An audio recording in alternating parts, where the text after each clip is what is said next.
Incontinence don't have to wake up wet. Wake up dry with the PureWick system, a breakthrough system for managing female urinary incontinence at night. How'd you sleep? Better, thank you. It can also reduce trips to the bathroom, which is a known. The convenience of having it in your home means you'll really use it. It's fast, fun, and effective, and most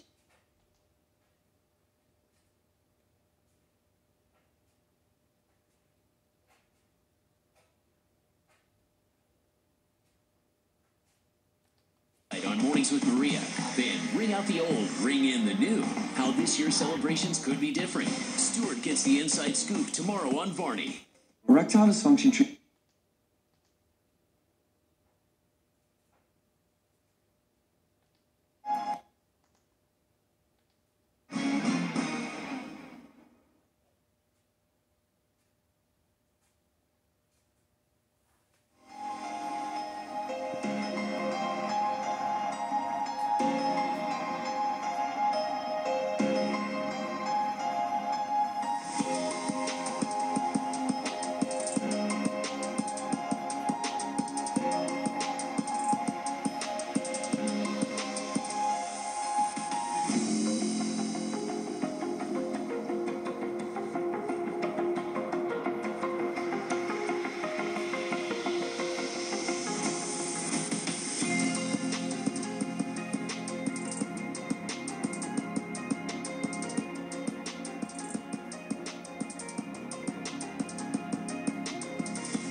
FetchAI is building an open access, tokenized, decentralized machine learning network to enable smart infrastructure in the digital economy. And with me is Humayun Sheikh, the CEO of FetchAI, as well as Jonathan Ward, the Chief Technology Officer. So great to have you both here, and great to see you again, Humayun. Nice to meet you, John.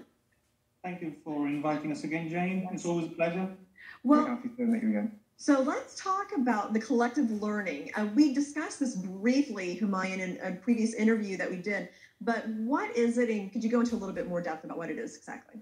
Yeah, so what we are building is a new architecture and a business model around bringing machine learning and AI to a collaborative environment.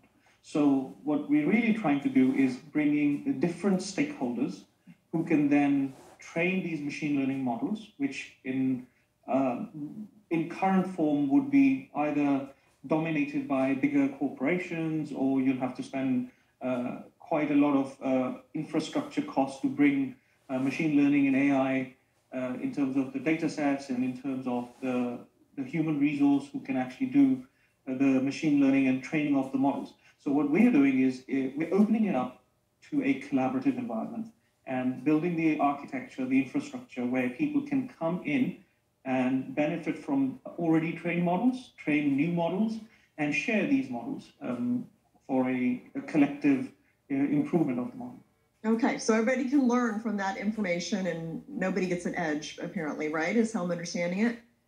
Yes, and also you keep your data secure. Okay. It's with you. You don't move the data around. All you do is you still improve the models. You actually learn from each other's data sets, but you don't actually share the data itself. Interesting. Okay. So, John, explain exactly how the collective learning works.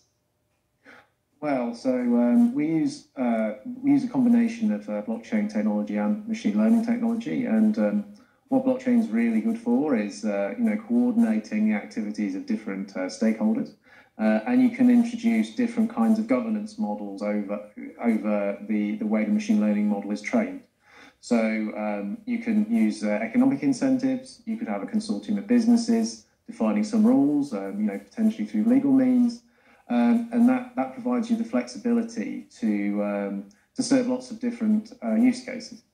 Mm-hmm. Okay, and then Humayun, what's the problem associated with healthcare data in context of the pandemic, and then what is the benefit of your approach? So if you look at what's been happening is that a lot of hospitals are doing these X-rays, and you look at the X-ray, you try and detect what infection looks like on an X-ray, for example, and various hospitals would have done their own data sets. these won't be huge amounts of data sets, but you have enough data sets that you can actually train a machine learning model which can automatically detect COVID, right, for example. Now, if you look at just one hospital, then their data set is limited to that, and you can only do so much machine learning on that data set. Now, if you bring all of these hospitals together, now it doesn't matter which country, and you can have multiple countries within countries, you can have similar organizations, you can have separate organizations. Now, if they all put the data together and train a model, that would be a much better model. Mm-hmm. And John can give you more technical details. But what our architecture enables you to do is get that model trained by all the distributed data sets that is available. And what that enables you to do is it includes much more variance in the data set. It also improves the machine learning model itself a lot quicker. And new joiners or the new trainers of the model can very quickly accelerate their learning, and actually they can start seeing results from the model. Mm. And Jonathan, how successful has collective learning been so far? Well, so, I mean, what we showed is a kind of proof of concept. What you can imagine is that you have a situation where, especially with a pandemic, a kind of really urgent threat, data initially is at a huge premium. So in some of the experiments we've done, we've seen what would happen if the data sets are still quite small. So you can imagine a hospital might start off only having, a few hundred examples, which is, not enough really to train an accurate model. So the real benefit that we showed with the system is that by combining the information from across those multiple data sets, again, as Humayun said, without sharing the data crucially, what you can do is get a dramatic improvement in the performance. So they would all automatically, very quickly, have a very accurate machine learning model that they could use to diagnose patients.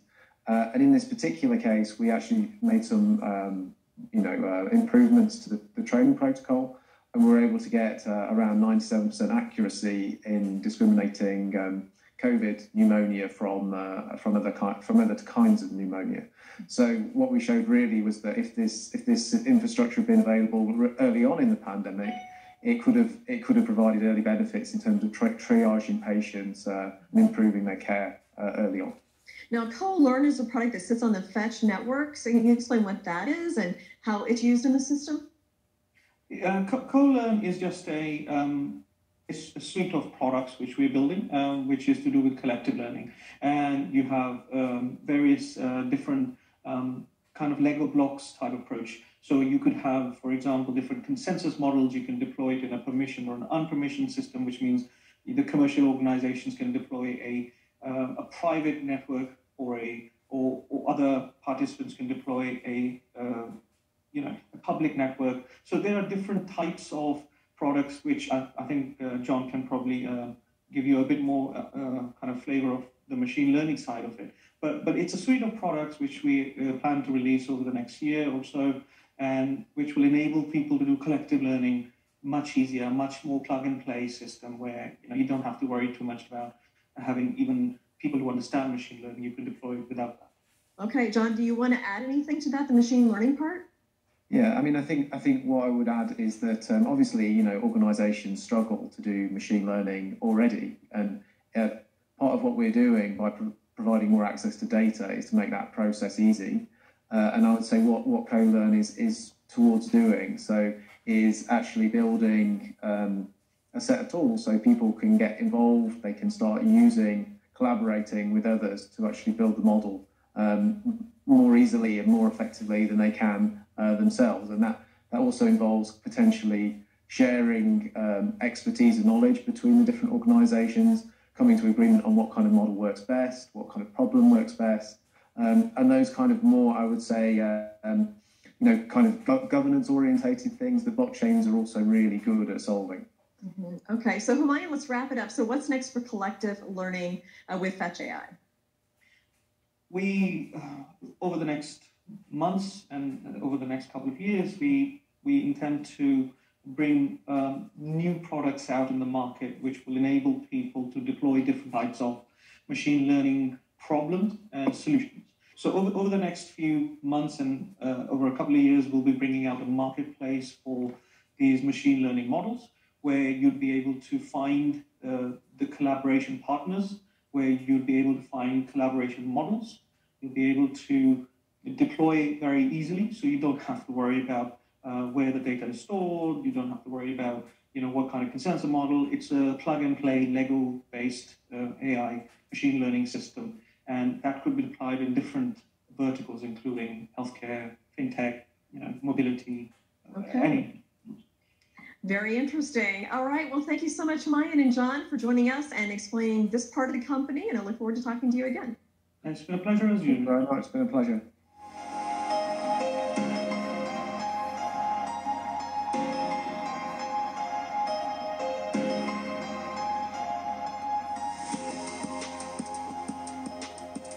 NativeCoin is a company that is tokenizing the entire tribal experience, restaurants, casinos, and we've talked to Jeff Johnson, the Chief Operating Officer, before, and he's got with us again today to give us an update, Jeff, and then also you've got some special guests. So why don't let's start with just a summarization of NativeCoin for people who haven't seen it before, and then tell me where you're at. I know you're at Olympia, Washington, the Native American Red Wind Casino. So talk about why it's special and introduce your guests.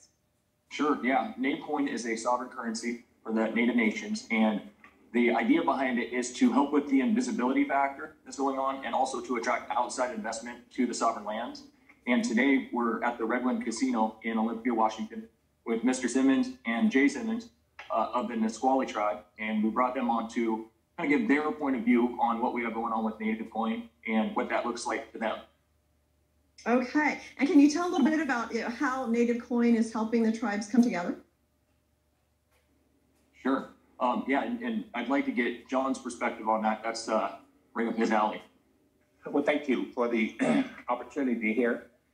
I have a couple of ideas or ways that we can do this. One of the clearest ways to get this information out so that our Native tribes understand what NativeCoins is all about is to put a small narrative together that explains what NativeCoins is, not a long history, but a short narrative.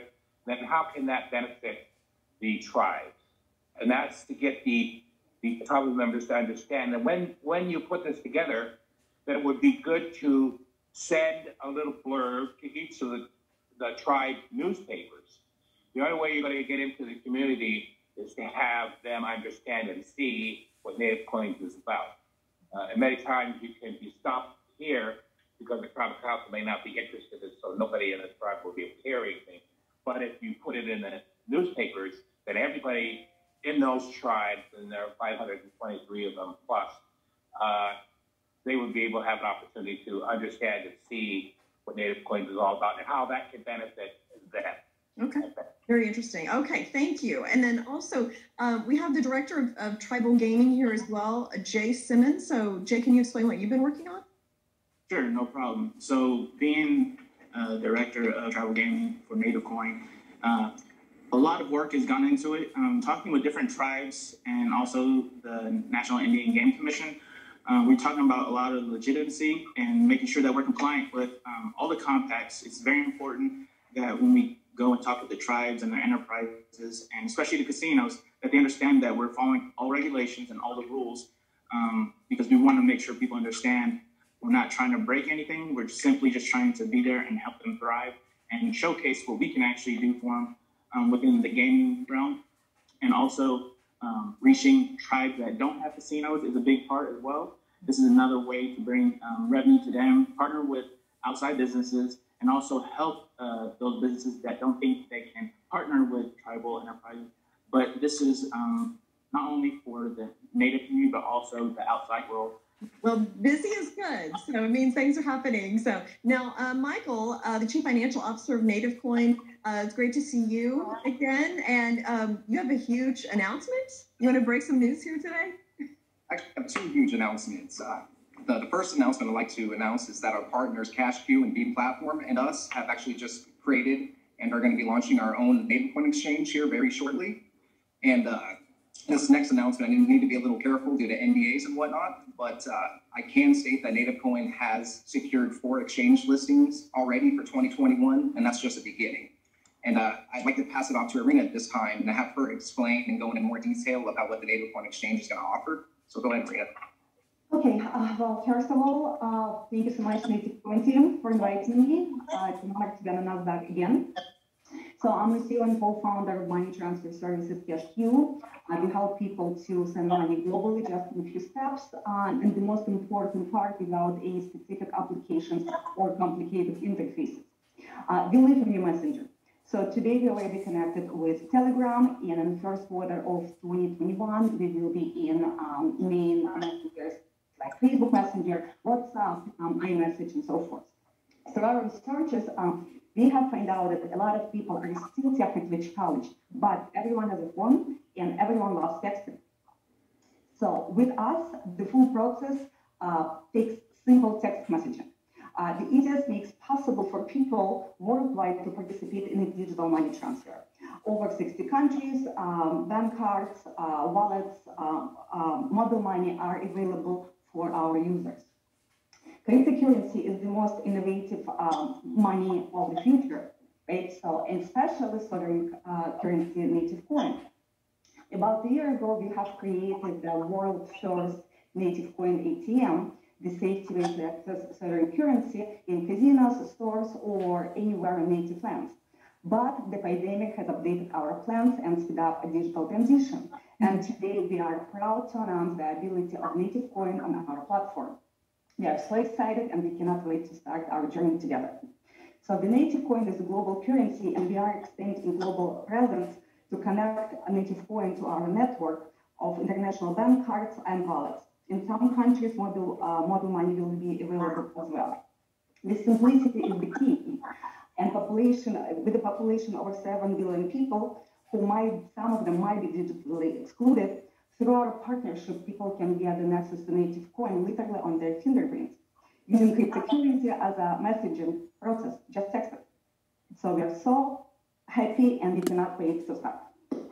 Well, and you brought up an interesting point, Irina, too, about how the pandemic has kind of accelerated the adoption of digital currency and just doing business digitally. And I know, Jeff, you and I have talked about that too. Do you want to give me a wrap up as we're closing out on the end of this most unusual year?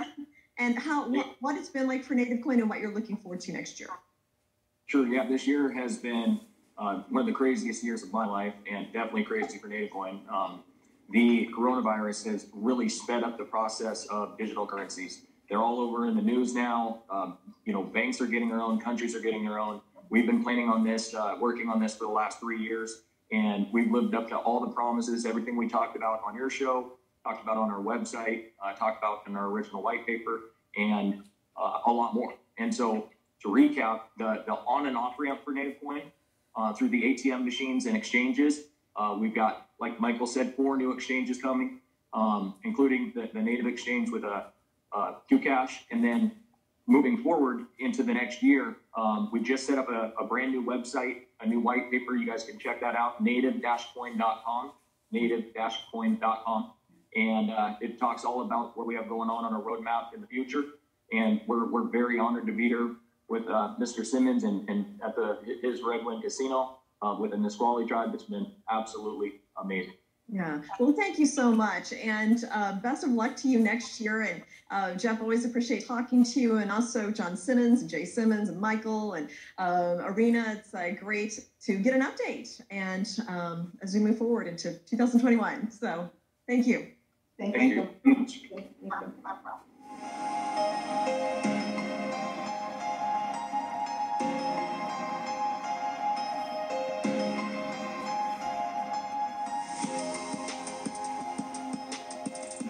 ZenCoin, leveraging blockchain technology to empower African economic freedom. Joining me is CEO Karim bin Abdelkader. Welcome, Karim.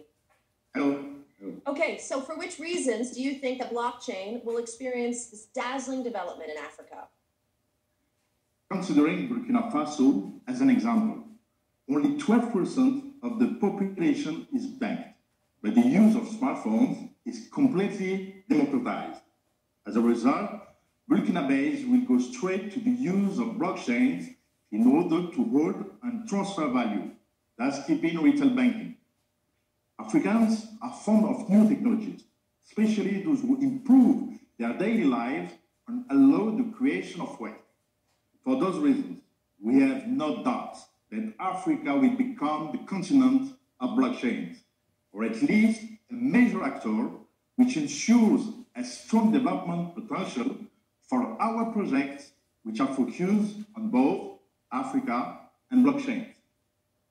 Sounds great. Now, you did initiate this new project. It's called Ziri on your own blockchain, which is Wethio. Tell us more about it.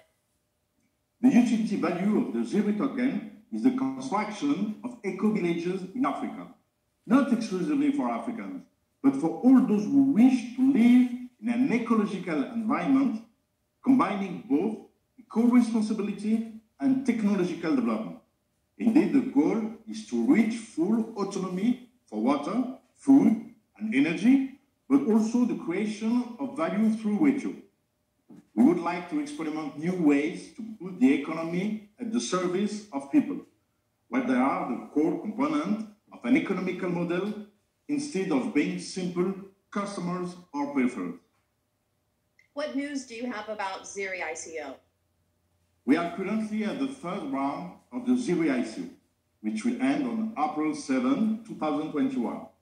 We didn't wait for the end of the ICO to get started with the deployment of its utility value, namely eco-villages, as we have already finalized the acquisition of the first plot of land in the vicinity of Marrakech. Soon, we will present 3D planes of the different eco-habitat models that will be offered to the future buyers.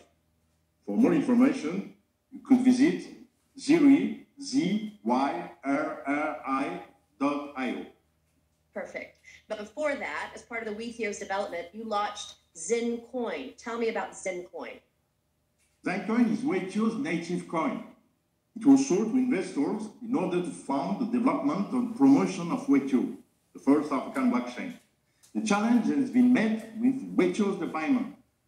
ZenCoin entered the market in November 2019 at 45 cents. It is currently listed on BBOX on public exchanges, and as of now, its value is above $1, a value gain of about 120% over a year. And we are just in the beginning. Best is yet to come. Fantastic news.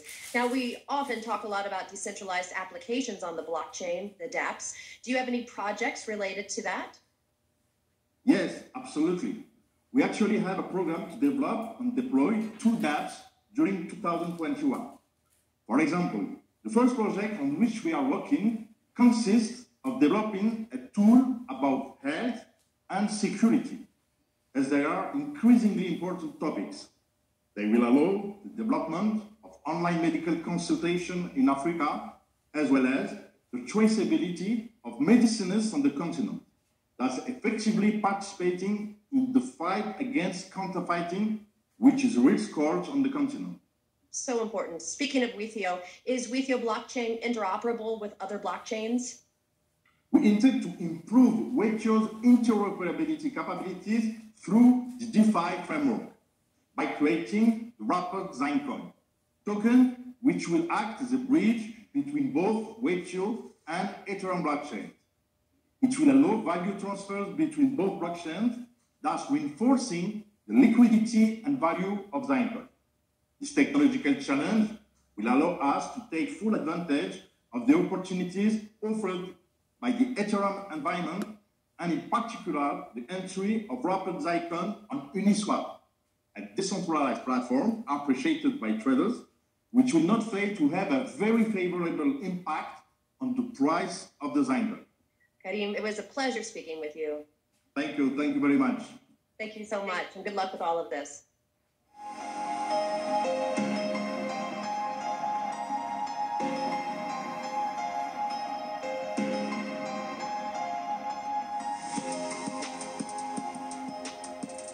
Electroneum offers a new way to earn, send, and pay using blockchain technology. And with me is CEO and founder Richard Ells. And we've talked before, Richard. It is great to see you again and get an update on how Electroneum is doing. Thank you for having me on again, James. Always a pleasure to see you. Yeah, thanks. Electronics always crazy busy at the office. Yeah, pleasure to give you an update. Now, we have talked a little bit about AnyTask. So, and you've really achieved quite a bit there in 8 months, right? It's just been going on for 8 months. So explain AnyTask and what kind of progress, what's happening with that part of the business. Yeah, cool. Well, if anybody's watching or listening, you must go and check it out. It's called anytask.com, and it's a freelance platform. Similar to kind of Fiverr or Upwork or that type of thing. It's really easy to use. There's no bidding or anything. You just see what you like and you hit buy. But it's been attempted a couple of times before with cryptocurrency being behind it, but it's never, ever succeeded. There's been a couple of hundred people using it or whatever, and this has gone mad. There's now more than 25,000 tasks listed on the platform. And 570,000 registered users, so it's just it's going from strength to strength. There's been a few things that really make that happen. Partly it's because we've got Electroneum, the payment network at the back end, powering all outbound payments. So everyone who's operating as a seller, they have this great new way to be paid. That's cryptocurrency. So it's not Bitcoin, but it enables you to buy some Bitcoin, or it enables you to jump around in that crypto world. But more importantly, perhaps for our sellers, is we've hooked in with loads of mobile operators, so you can buy airtime with it, you can buy data, which of course you run your little business from, you can buy electricity, you can buy foods, medicines, all sorts of other stuff, or in a lot of places convert it out to local currency. So it's just a sort of a great new way to earn, I suppose. Well, that's right. And I think, once the masses figure out there is an application for it, that is maybe going to unlock a lot of things, especially considering kind of the chaos the world is in. But okay, so Richard, in gaming, you're getting into gaming too. Boy, that is a really hot area. So how are you playing in that space? Yeah, well, again, I mean, it's a space, fun enough, right at the very beginning. That's how we saw our route to market. It didn't work out that way in the end, just because the viral growth in the unbanked usage was just immense. So that's where we focused our attention, but it's never really left our focus altogether. So we saw it's been sort of trickling away in the background, and now we're starting to see some games adopt ETN for the same reason. I mean, anything that's a digital service. So when I say pay TV, you don't really care where your audience is. You just want subscriptions. And for gaming, there is no better example. The people that are underbanked or unbanked around the world, their youngsters still want to play Fortnite. They still want to play these games. And so you are opening up a massive new market by accepting ETN. By accepting any cryptocurrency as it happens, but ETN happens to have a ready-made market. So we're seeing some of these games adopt ETN because it's something else that these people can do with their earnings. And as such, it grows both projects, helps them grow, helps us grow. So there's a great symbiosis with gaming companies. And I suspect to see a lot more coming in 2020. Okay. Well, you said you were busy. Now I see why. So, Richard, it's always great to talk to you. Thank you so much for bringing us up to date on Electroneum. You are most welcome. Nice to talk to you.